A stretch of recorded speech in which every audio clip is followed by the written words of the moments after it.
ഹാഷിം അരിയിൽ അങ്ങ് ഈ കേസിന്റെ മെറിറ്റിൽ നിന്നുകൊണ്ടൊന്ന് സംസാരിക്കൂ.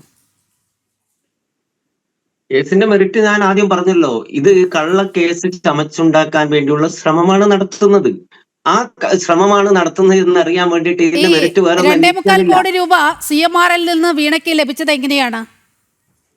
ഒരു സേവനവും നൽകിയിട്ടില്ല എന്ന് കർത്ത തന്നെ മൊഴി നൽകിയിട്ടുണ്ട്. വീണയും അക്കാര്യം ഈ മൊഴിയെടുപ്പിൽ സമ്മതിച്ചിട്ടുണ്ട്.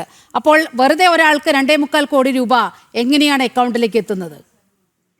ഇവിടെ ഇ ഡി എന്താണ്, ഡിയുടെ പ്രോഗ്രാം എന്താണ് നമുക്ക് മനസ്സിലാവാത്ത ഒരു കാര്യം എന്ന് പറഞ്ഞത്, പൊതുജനങ്ങളുടെ ഇടയിലേക്കുള്ള ഒരു ജനകീയ വിചാരണയാണോ ഡി ഉദ്ദേശിക്കുന്നത്? ഡിനെ അതിനുവേണ്ടി നിശ്ചയിക്കപ്പെട്ടതാണോ?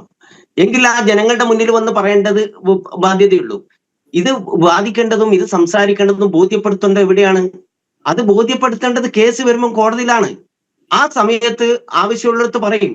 ടൗണിൽ നിന്ന്, നഗരത്തിൽ നിന്ന് ആളുകൾ വിളിച്ചു പോകുന്നതിനൊപ്പം പോയിട്ട് മറുപടി പറയേണ്ട ആവശ്യം എന്താ ഉള്ളതിൽ? ഈ കേസിനെ സംബന്ധിച്ച് നമ്മൾ പറയുന്നതാണ്. ഇത് എവിടെയാണ് അവർ സബ്മിറ്റ് ചെയ്യേണ്ടത്? ഈ 2.5 മാസമായിട്ടും ഇന്ന് വരെ കോടതിയിൽ ഇതിനെ പറ്റിയുള്ള എന്തെങ്കിലും സബ്മിറ്റ് ചെയ്യാൻ അവരെ കൊണ്ട് സാധ്യമായിട്ടുണ്ടോ? അല്ലെങ്കിൽ അവരെപ്പോഴാണ് ഈ കേസ് അവസാനിപ്പിക്കുന്നത്? അവർ കേസ് അവസാനിപ്പിച്ച് സബ്മിറ്റ് ചെയ്യട്ടെ. കോടതിയിൽ ഈ കേസ് തള്ളപ്പെടും എന്നല്ലാതെ അത് ഒരു പുല്ല് വില പോലും അതിനുണ്ടാകില്ല. എന്തുകൊണ്ടാണ് ഉണ്ടാവാത്തത്?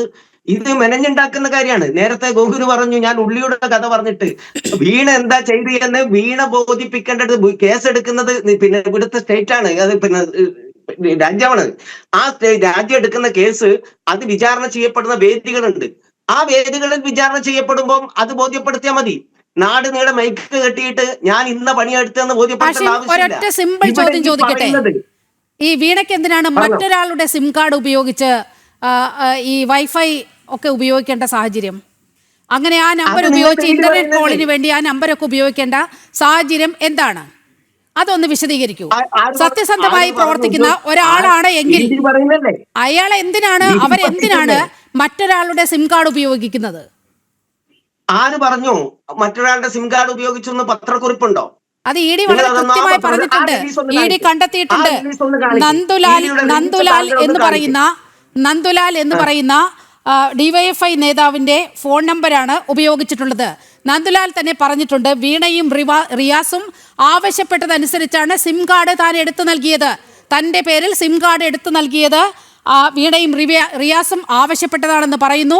മാത്രവുമല്ല, എന്ത് കാര്യത്തിനാണ് ഉപയോഗിച്ചതെന്ന് തനിക്കറിയില്ല എന്ന് നന്ദുലാൽ പറയുന്നതിന് അപ്പുറത്തേക്ക് താങ്കൾക്ക് ഇനി പത്രക്കുറിപ്പിന്റെ ആവശ്യമുണ്ടോ? ശ്രീ നന്ദുലാൽ മാധ്യമങ്ങളോട് പറഞ്ഞതാണ്. താങ്കൾ ദയവേത് വാർത്തകൾ കാണൂ. വാർത്ത കണ്ടുകൊണ്ട് തന്നെയാണ് ഇത് നിൽക്കുന്നത്.